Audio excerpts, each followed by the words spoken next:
Welcome to black and white digital media. ఎంపీగా గెలిస్తే MLA పదవికి రాజీనామా చేస్తా, ఓడిపోతే మంత్రి పదవి ఇవ్వాలి అని దానం నాగేందర్ డిమాండ్ చేస్తున్నారట. వారం కిందటే బీఆర్ఎస్ కు గుడ్ బై చెప్పేస్తున్న దానం కాంగ్రెస్ లో చేరిన విషయం తెలిసిందే. సికింద్రాబాద్ ఎంపీ అభ్యర్థిగా పోటీ చేసేందుకే దానం కాంగ్రెస్ లో చేరారని ప్రచారం జరిగింది. అయితే దానంకు పరిస్థితి అర్థమైందో ఏమో కానీ తన డిమాండ్ను రాష్ట్ర కాంగ్రెస్ పెద్దల ముందు పెట్టారట. దీంతో ఇప్పుడు ఈ కండిషన్ ఏంట్రా బాబు అని తలలు పట్టుకుంటున్నారట.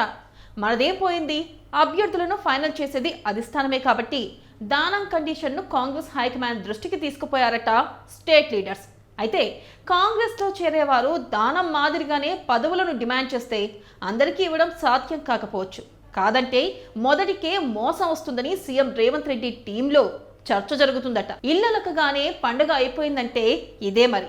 ఓవైపు దానంపై బీఆర్ఎస్ పార్టీ ఫిరాయింపుల నిరోధక చట్టం కింద దానం నాగేందర్పై చర్య తీసుకోవాలని బీఆర్ఎస్ ఇప్పటికే స్పీకర్ ప్రసాద్ కుమార్ కు పిటిషన్ ఇచ్చింది. ఇక ఈ నేపథ్యంలో గతంలో మాదిరిగా ఆ పిటిషన్ను పెండింగ్లో పెట్టాలా వద్దా అనేది రాష్ట్ర కాంగ్రెస్ పెద్దలు ఇంకా నిర్ణయం తీసుకోలేదు.